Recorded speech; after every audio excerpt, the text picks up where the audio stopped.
start off with the overview that we talked about before, Ruby. So if you can tell me where you were born, where you grew up, sort of. Just pause for a second. Rolling again. Okay, so the overview that we were talking about.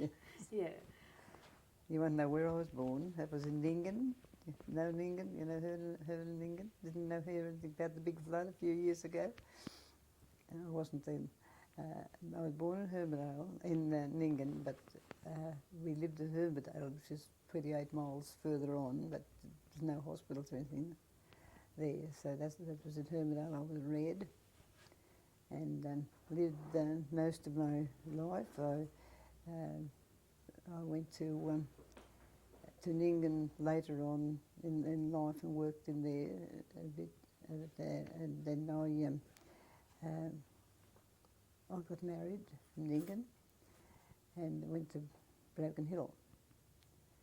And I wasn't in Broken Hill a long time. Bernard was born in Broken Hill.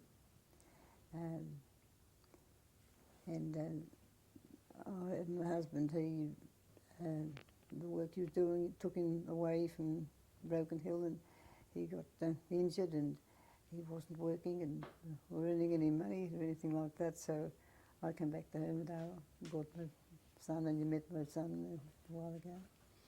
And from there, but growing up, I went to school in Hermidale, and you went to school till the sixth class, and then you sat an exam to go on to high school. Well, I passed my exam all right, but I didn't go on to high school because it was 100 miles away at Dubbo if you went to go to high school. We were a big family, and everybody can't sort of get away and do those things. So I did correspondence for 2 years for the high school, and then the correspondence got too hard because you got no assistants. There was 2 of us did the correspondence, but the teacher, he couldn't teach you because he taught every class, every subject. And that's what the one teacher, it was a one-teacher school. So I left school then, and there was a young baby, we had a new baby at home, and I helped with the baby, and I did some work around Hermidale. Mainly went to different ones with husbands would go away for a week to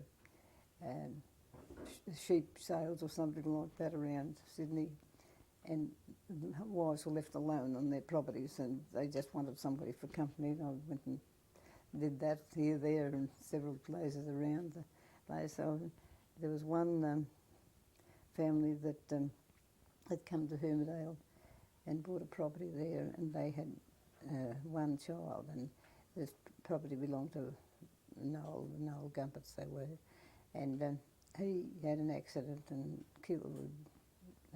died. So she was very lonely because she knew nobody. And her husband had to go down to Sydney one stage, and I went out there for a fortnight, and I think I was there about 2 years. I became one of the family out there, and so then I went on into Ningen, and I worked in there, and I relieved the people on the girls that were going away. I worked on the railway refreshment rooms and at the hospital and things like that, and eventually I worked at a hotel for a period of time. And then I went back to Hermidale. I went back to Hermidale, and I went to Broken Hill and came back from Broken Hill to Hermidale. Work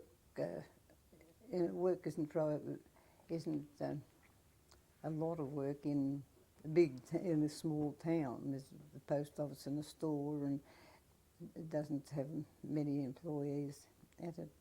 So I did a bit more work, like going and helping working shearing times and that sort of thing.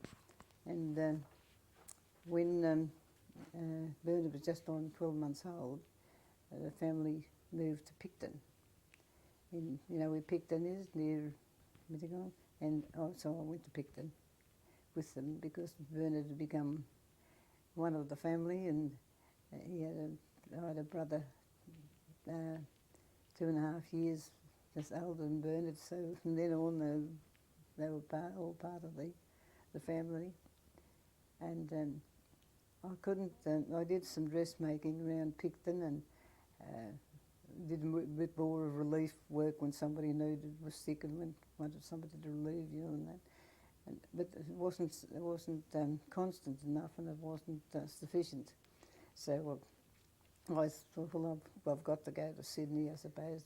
And then it was around 3.5, I think, at that stage. And so I went to Sydney and I worked at the War Memorial Hospital and on the domestic side.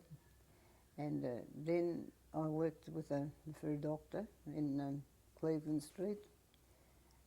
And while I was working there that I got a letter from a friend at Hermidale whose housekeeper had gone and left. She was good age and she retired. And Rose Dutton asked me if I'd come and housekeep for them. Well, I thought it was a great opportunity. I had Bernard with me, and so I went out there and I was there for 12 months. And the war was on, and none of our family were at it, not the immediate family. My brother tried to join, but he had diabetes, so he was knocked back. My other sister, a little younger than I was, she had trouble with her feet, so she had no chance of getting in. So after being out there 12 months and the war still going on and that sort of thing, I decided that I really wanted to do something, if I could, to get some work. And so I came back from Hermidale. While I was there was also always some functions on for the war efforts, ball, dances and things like that, where everybody went on Saturday night. There was always a dance, and if there was nothing else, like Countrywoman's running it for something else, well, it was run get money for the soldiers, so that when they came back, they were given a wallet with money in it. So I went back to Sydney, and that's when I got work with the munitions factory. I knew nothing about munitions or anything like that when I went there. But, it was work, and I just went in and took to it like anything else. And I wasn't there a long time when I was asked to learn how to do the smoke grenades. And to make smoke grenades, they had to go into a compression tank. And never seen a compression tank, so he went down this big tank, and it was as high as this just about, and had to go down into the tank and set the grenades out, and about 4 times before you got one grenade finished. And it was very particular. You had to go down and set them up, come out, and come a certain time space away from the tank before you went back again, and that went on for some time, and it was good. I liked that, and there was several others came while I was there, and I had to train them in doing it. So they went on and they put another tank up not far from us. So the tank was high that way. It was just as far down that way. When you went in, you opened the door, you went in down the steps as far as the. It was quite interesting and quite good after a while. And then they asked me if I'd take a position of assistant to the monitor, and I thought, oh yes. So that meant that I didn't work in the actual doing the actual work in the things where the area I was on was fuse, and we did all the little detonators and all that sort of thing. I didn't work on them, but I worked with everybody in the hands. I have a reference there that more or less tells you more than anything, you know, with the sort of work that I did while I was there. Part of it was bringing the new people that were starting, bringing them, meeting them, and they were issued with a uniform. I showed you the uniform. They were issued with that, and you entered the place by a big room, and you had to come in and take your civic clothes off, get into your uniform, and all but your shoes. You didn't change your shoes at that stage, but you had a gadget to pull up your clothes, and you hung your clothes on this thing, and you had a number, so you carried it. And when you got to your shoes, you had to put your feet over, there was a seat, and you put the seat over there, and you put your shoes on there. You left your own shoes on this side, you put your shoes on there, and those shoes never came out on that side. And this shoes never went into there, because you couldn't run the risk of dirt or gravel or anything like that being carried into the machine. And then the uniform was no metal, no buttons, leathery buttons and all that sort of thing. The shoes were had no key, no holes in them. They had holes, but not metal things on them. There were no ends. There was a tape, but no end on the shoes. There wasn't any nails in them. Anything where nails would have been used in the heels, they were sewn soles and all that sort of thing. And the heels were on with wooden spikes. They were the most comfortable shoes. They were terrific. So that was right there. You went in, and that in the afternoon when you came out, now, of course you came in the other end of it. And much to the shock of somebody when they first going into it, they had to strip off and go through a shower. I don't know how many showers there were there, but there were 3 of them. You know, the 3 in there, and there were plenty of towels, and everybody stripped off and got into the showers and through the showers and back into their civvies and hung their uniforms up on the hooks the same as they took them off. That was, you know, that was only part of the position. If anybody was sick, we had to look after them, take them up to the office and look after them. Or if anybody had any problems, we were liaison between the workers and the office. Nobody went to the general office other than my woman that was in charge. I didn't even go there. And so I went round the wards, I call them, but then they weren't wards, they were buildings for the, and if anybody was down or having problems or anything like that, when you don't think of the people that would find working in those places, there were young women, there were sweethearts and wives and mothers and grandmothers, and they all had problems. You know, they'd come to work, they didn't know whether they were going to get word when they went home or word while they were there that their husbands or children or whatever had died. And, you know, it was a big thing to cope with that amongst all the people and amongst the bullets and that sort of thing that were there to help them. So that was part of my job, to sort of keep harmony and keep them, help them if they were needing any assistance in their, you know, how they felt of that. But they all handled it extremely well. There had some problems sometimes, but in the you know, there was a lot of good things. So then they had a outside at lunchtime. When you went to lunch, everybody left the place. They went straight out. Nobody stayed in the rooms. So they went out and they just sat around. They went in the canteen and had lunch, or they had their lunch that was already up in the trolley. The tripod outside, and they sat around and had their lunches and went back.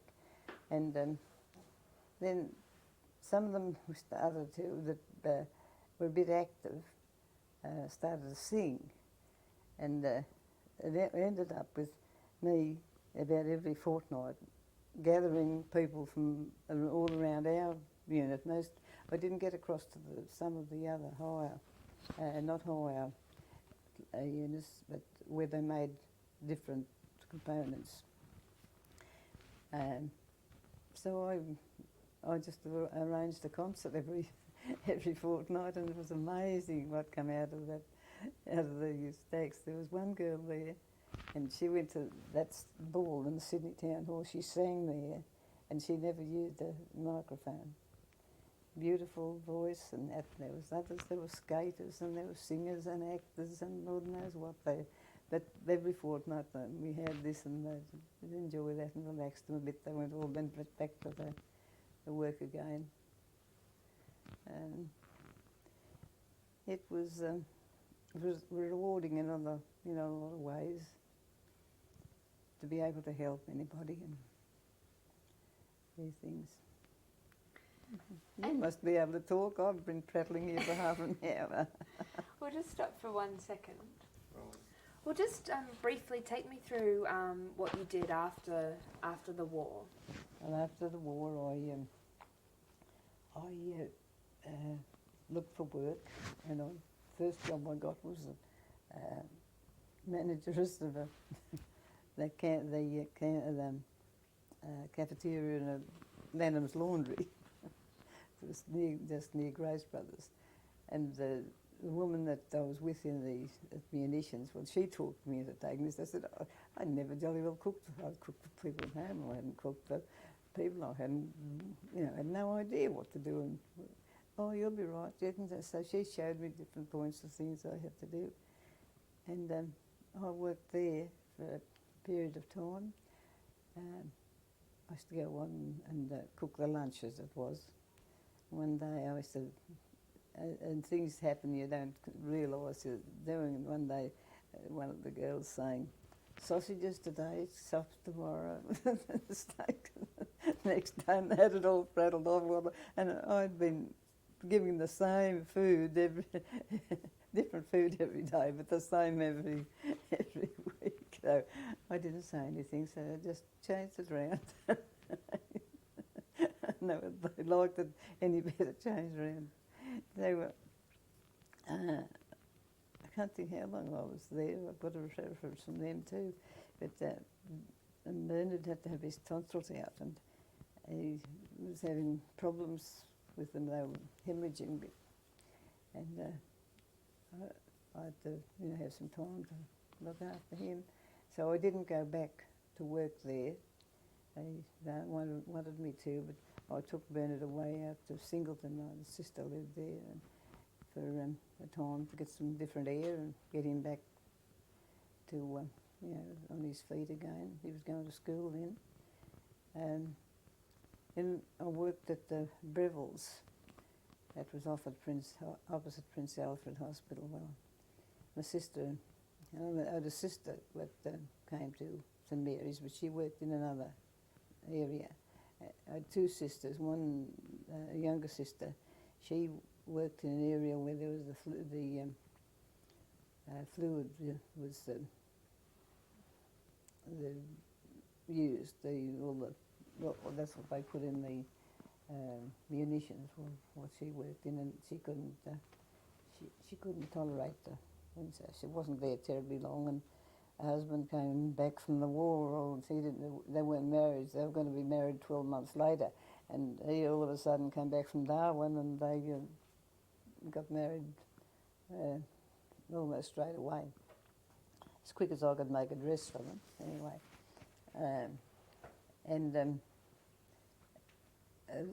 what we did at this factory was put the coils on a gun for gas gun.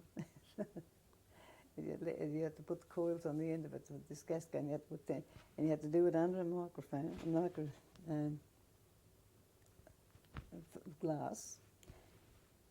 And you were only allowed to do so many a day. And after working at St Mary's, where everything was absolutely spotlessly clean, everything, they couldn't have anything dirty anywhere.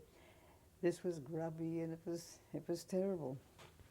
So I think we had a lot of bad rain, and getting there wasn't easy. So we didn't go back there.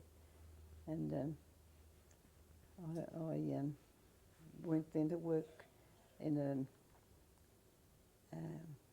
factory in Sydney of sewing. And lo and behold, I wasn't there very long when they went on strike. And they were going to be on strike for a month, so I had to find other sort of work from there on. Well, my sister that had worked at St Mary's with me, she was a trained psychiatric nurse, and we lived together at Stanmore. And Joan had the psychiatric nurses. The place was always full of it because they'd come in and drop in at night time. Some of them stayed the weekends. And then we had a mixture of the people that she'd met at St Mary's too used to come. But the nurses said to me one night, I think it was 9 nurses there, and I was the only one that wasn't. And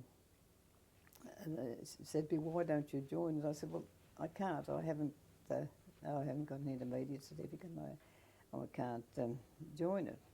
Oh, what right? You can join it. I said, well, you've got to have that, to do it.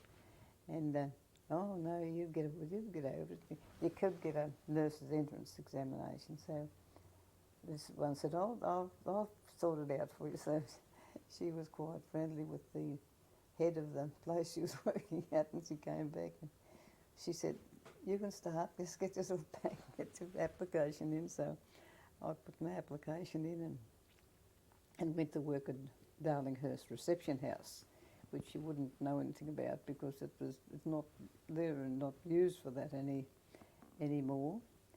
And the only thing was that they said, well, she can start, but she'll always be the bottom of the line. She won't be able to train from here. So that was okay. It was a good job, and I was content with the hours and everything else that you worked. So then the staff that were on there, the sister that was in charge, the sister that had been in charge had retired, and this one had been the acting one, and she went on and she was still acting, and it was a couple of years, and so she said she wanted something definite, whether she should have been appointed or what. So they decided that they'd call for interviews for anybody. So I thought, well, if somebody else gets this position, it's all right if Jarvie gets it. We'll just go on with the R. But if somebody else gets it, somebody's got to drop off the line, and who's going to drop off but me? So I rang the union. I believe in unions, but I don't believe in them every time you hit your finger or something. So I rang the union, and I'd no sooner hung up than he rang back. He said, you can do your training from there. It just means that you've got to go to the other hospitals for 18 months, period of 18 months. So I went back and saw him. Then the superintendent said, yes. He said, I knew that. He said, but it's such a nuisance. You've got to go away for 12 months, and then you've got to go away for another. I said, oh, well. So he said, right, then I'll organise for you to go to Gladesville. So I went to Gladesville for 12 months. No, I went to Colahan Park for 12 months. And that was an eye-opener. And then I came back and I did all my lectures and that sort of thing by travelling. I went backwards and forwards for the lectures, and the next year, the second year. And the third year, I only had to go for 6 months. and I went to Gladesville for that.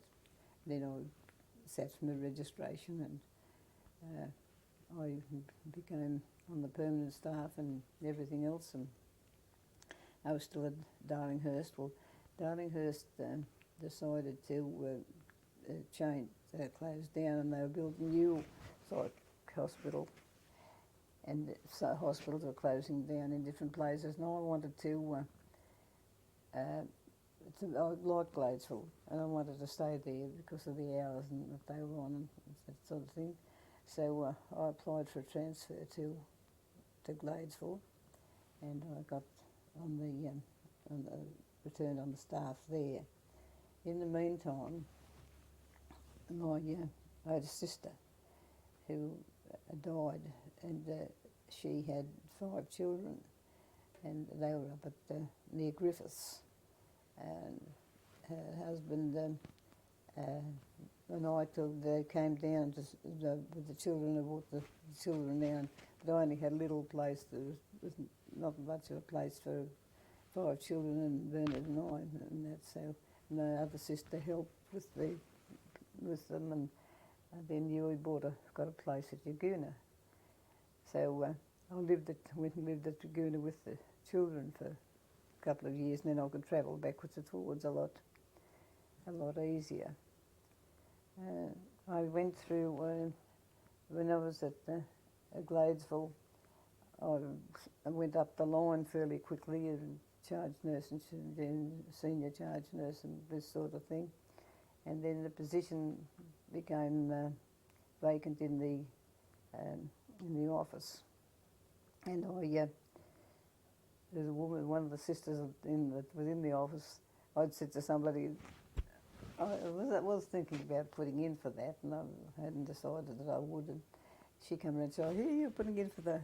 I said, "Well, I was thinking, well, you get the papers. They're closed today, and I'll get them for you." And before I knew what, I'd applied for the position, and I was appointed into the supervisory office, and I enjoyed that because I could get around amongst all the nurses, and I liked the young nurses to make sure they were getting their right training and all that sort of thing, and the rosters that they were using were from the ARC, I think, and so I got to work, and I worked out a roster system that they could all go have special times and that sort of thing, and nobody would be working on top of each other, and so the next sister that retired, the next one up, so that put me up the fence a bit further, and then all of a sudden the matron, I would work one day and I come back next day and the doctor said to me, "You're in charge, matron's gone off sick." So I was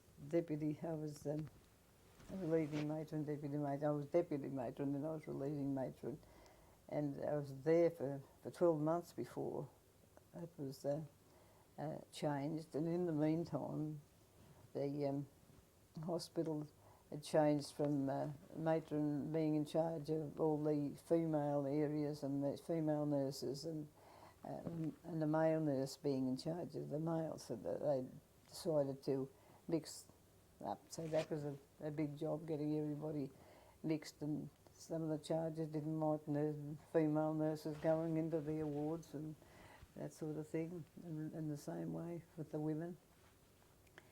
So then they changed, and they brought in there was a superintendent of nursing and a deputy. Well, we all had to apply for the positions, or there was others that had more experience than I had in it, and a man got the position there, and we worked there together okay, there was no problems and that sort of thing. And the position came vacant at Morisset, and I applied for it there as a superintendent of nursing. And I went there, and for the last 4.5 years of my nursing, with 30 years of nursing, I was at Morisset. I retired from there. Excellent. That was a very good sum up. So I don't know what to pick out of that. Well, what I'd like to do now is go right back Yeah, to the beginning, yes. and I'll get you to tell me a bit more about your family, about what was your mother like. Yes. My mother was a very gentle person and very kind. And then when I was only 6 months old, her mother died in childbirth, because people had big families in those days. And 6 of Mum's sisters and brothers come to live with us in a small house. No difference. There was Mum had 3 children then, and 6 of them were 3 of them were under school age, and the other 3 were school age and went working. Then the gradually the 3 of them went. Well, Mum, we had 11 children, and I was always when somebody wanted to play tennis, I was rather looking after the babies and that sort of thing. I'm very kind and gentle and did everything. Yeah. What was it like having so many children around the place all the time? It just grows. You don't take any notice of it. It just happens, and that's it. So people that have only had 1 or 2, I suppose, might think it's odd, but it doesn't. You don't think, oh, crikey, there's another one to look after or something like that. It just all sort of blends in. And I looked after the babies when they were small and when they were big, and I've a sister. I've got one sister that was with me for a fortnight when Bernard and Ray were away just recently, and she's got 9 children, and it's neither here nor there. And they all look forward to gathering together, and they all keep in touch with each other, and in Mum's family, she and Pop's and the father's family, just the 2 of them, they've got 156 direct descendants. And I've nursed practically every one. Mum had nursed all of the children until she died of some time. And the kids all loved Mum. She was janitor then. When Bernard first started to talk, say grandma, Neve was the first grandchild. She was Jana, and that's what she was to the rest of them. They still talk about Jana today. And she was 97 when she died. What was your father like? Very good, very gentle, very kind, very helpful with school.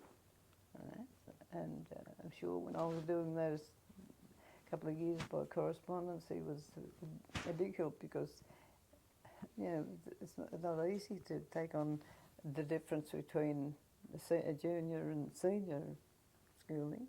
And he was well known in the town. It was only a small town, and if anybody got cut foot or something like that, he was usually the doctor they saw first. And Why is if that? anybody needed any assistance or things, well, Was he involved in World War I at all? no, he wasn't. He had a brother that was, but he had it started. Well, I suppose I never ever asked him why he didn't go, but he was on the railway, and I think some of the railway workers were held on to. But I never sort of his brother Tom went, and he was killed a month before armistice there, but Pop didn't go because he was too old then to go. Well, those days he was too old to go to the next one, but he didn't. And what sort of work did he do on the railways? What he was the ganger of the. He was in charge of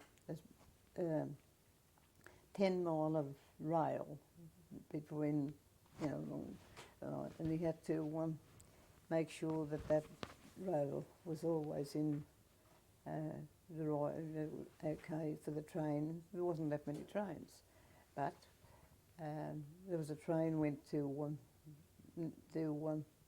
Colahan. It went up on Monday, Wednesday and Friday, and it come back Tuesday, Thursday and Saturday. Well, and there was goods trains and sheep trains, and Colahan was a mining town, and those trains, they all went up and down, so the rails had to be in perfect order, and every day the men were working up this end of it that was 6 miles. Then somebody would go 4 miles on that end to that up there to make sure the line was okay, and they came back and went up here to the working areas. It mightn't sound like a very interesting or very necessary job, but it is. I mean, if they weren't in charge, if the rails were just set down and not attended to and cared to, grass grows up, they've got to watch the grass, and then they have to watch the sleepers and all that sort of thing. And Did this take him away from home a lot? no, not there. No, he didn't go away. It was Turbidale was, his line was 6 miles one way and 4 miles the other, and it didn't take him away. And then when he moved from there, he went to Picton, and the Picton line was much the same sort of thing, but he lived in Picton, and there wasn't any problems there. The reason that we left the West and came down there was my brother, at 11 years old, he developed sugar diabetes, and he used to go into a coma from just out of the blue. When he got it, he went to North Shore Hospital, and it was 3 months or more there under a specialist, and he taught him all about the insulin and what to do and all that sort of thing, because doctors didn't know anything much about diabetes.